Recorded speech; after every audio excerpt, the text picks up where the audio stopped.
Voici ce que je tenais à dire. Maintenant, on revient sur les albinos. Je parle pour cette catégorie avec mesure parce que c'est quand même grave. Mais, d'après des croyances, il faut bien suivre. C'est pourquoi quand je dis d'après des croyances, c'est pour essayer de parler avec mesure, pour ne pas marginaliser ces personnes, pour ne pas chosifier, pour ne pas... Non. C'est pour que le respect et la considération demeurent. Et que quelque part, nous comprenions l'origine de certaines choses, de certains comportements aussi. Pourquoi est-ce qu'on se comporte, certains se comportent avec eux de telle ou telle manière, quelles sont les perceptions, etc. Donc, je parle avec une certaine mesure. Je ne voudrais pas venir ici tomber dans les pièges des vues et tout ça, non, parce qu'il faut parler, parce que non, ça ne donne rien. Alors, je reviens. Les albinos, il faut bien me suivre. Ils sont considérés par certaines croyances en Afrique, que ce soit au Nigeria ou dans certains États ou autres,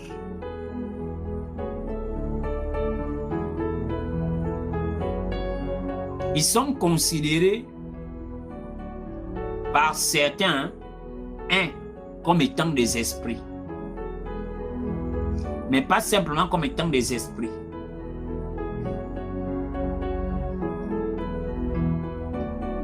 Ils sont souvent considérés par certains croyants ou encore dans certaines régions, ils sont souvent considérés comme étant des revenants. Les albinos. Ils sont souvent considérés par certains comme étant des revenants. C'est pourquoi vous allez voir que beaucoup, c'est à cause des perceptions, des croyances qui ont été tellement répandues en Afrique. On arrive jusqu'à avoir peur d'eux. Vous allez voir les attitudes des gens, il y a de la peur. Parce qu'ils sont considérés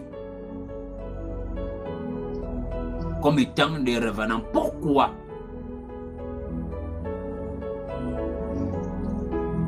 C'est le manque de mélanine qui a créé, qui est la cause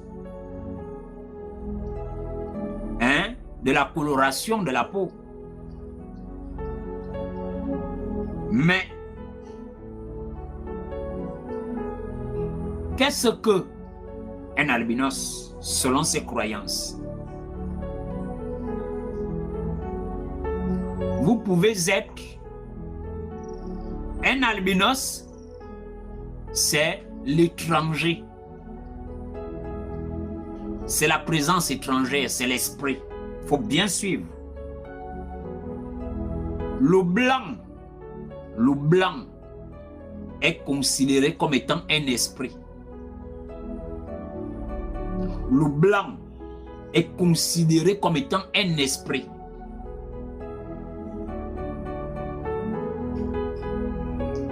Non, que diront-ils des blancs maintenant? Mais bien sûr, les blancs. Hein, frère, c'est pourquoi tu verras que en Afrique, l'homme blanc là, les Européens là, en Afrique, ils étaient considérés par les Africains comme étant des anges ou encore comme étant des esprits.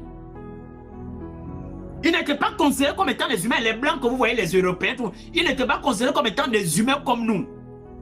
C'est la raison pour laquelle ça a créé, ça a permis la facilité d'être lupé comme on a été lupé. Parce que l'Africain, par rapport à ses croyances, par rapport à ce qu'il voyait du monde mystique, des réalités là-bas, il connaissait certaines réalités. Donc quand il voyait ça sur le plan physique, il se disait, ah, c'est certainement ça.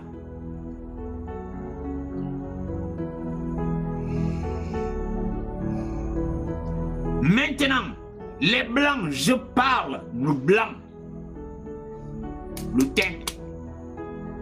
teint, ils étaient considérés par les Africains comme étant des esprits. Vous comprenez? Comme étant des esprits.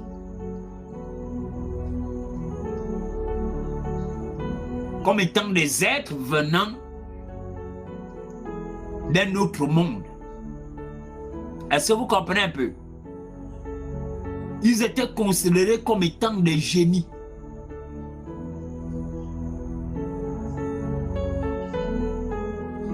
Les jumeaux étaient considérés comme étant des génies. Les blancs, que vous voyez en Europe partout, en Afrique, ils étaient considérés comme étant des génies à cause de leur teint. Ils étaient considérés comme ça. C'est des êtres spirituels parmi nous. C'est pourquoi vous avez vu que ça a été facile pour eux de prendre la Bible et d'usurper des fonctions en quoi des personnages. Et même de se faire passer auprès des Africains comme étant des êtres célestes, des anges, à cause de leur teint. Vous comprenez un peu? Maintenant, un albinos, c'est quoi? Un albinos, d'après ces croyances-là, il faut bien suivre. Comme j'étais en train de le dire, c'est l'étranger. L'albinos est considéré comme étant l'étranger d'après certaines croyances africaines. Comme étant l'étranger, celui qui n'est pas des nôtres et qui est arrivé. Il est considéré comme étant l'intrus. Mais l'intrus, pourquoi? C'est l'être qui peut faire qu'il arrive et puis considéré comme étant l'intrus parce que il ne vient pas, il ne correspond pas au caractère ou au trait de ses parents.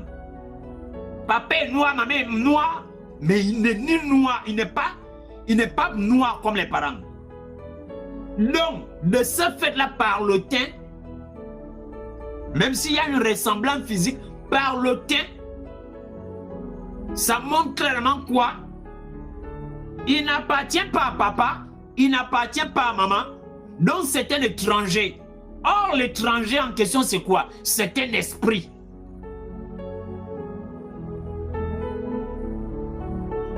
Qui est venu parmi les nôtres.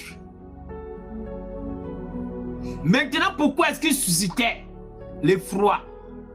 Lorsque dans nos croyances africaines, quelqu'un mettait au monde un albinos dans un village, on se moquait de lui.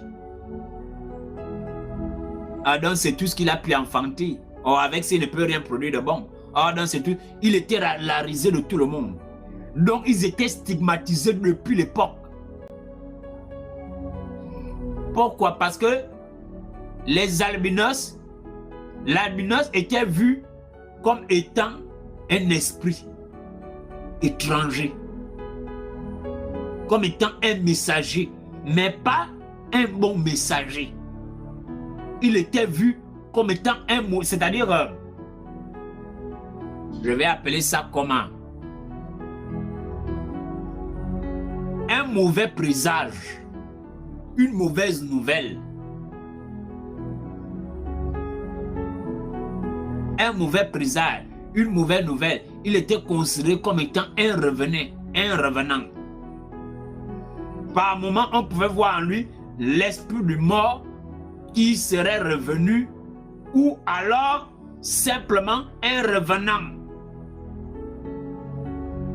parmi les hommes.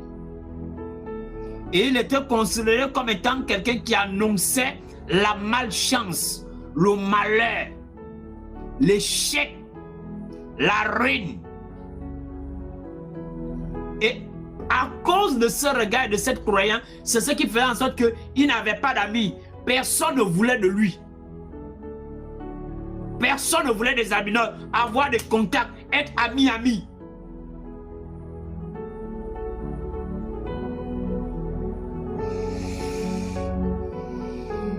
Vous comprenez?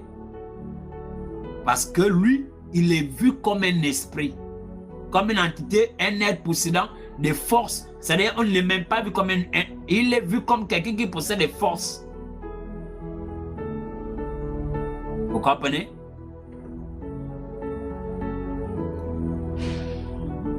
Donc, à l'époque, chez nous les femmes, à l'époque, on disait, quand on le voyait, on l'appelait Koune. Anokone, ça signifie que c'est un revenant. Vous comprenez?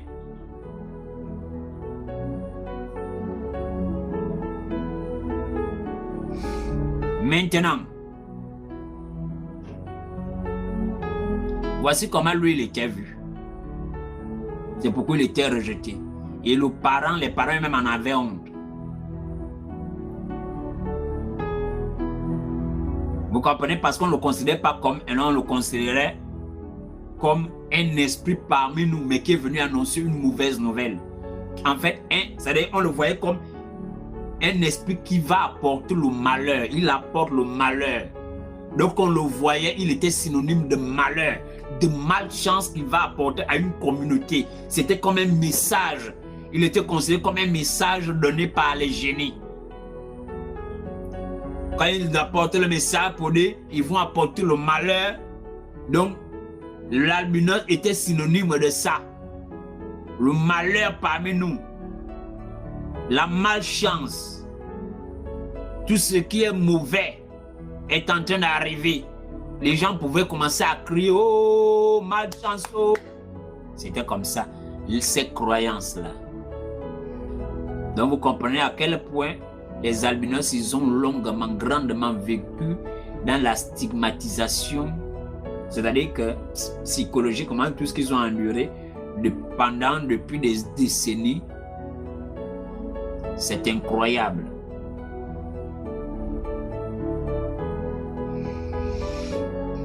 Donc, voici comment ils sont vus.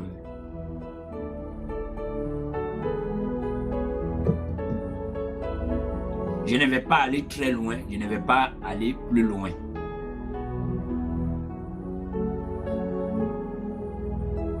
Je vais m'arrêter pour les albinos là, sinon il y a beaucoup à dire. Mais comme je l'ai dit, moi, mon objectif, ce n'est pas qu'on stigmatise, qu'on rejette, c'est la compréhension. Et je vous expose, selon mes connaissances, ce que je sais dessus. Vous comprenez? Et donc, en même temps, parce que vous me suivez et vous prenez souvent plaisir à m'écouter, à me suivre, c'est pourquoi je dis l'objectif, ce n'est pas de stigmatiser, de rejeter ou autre.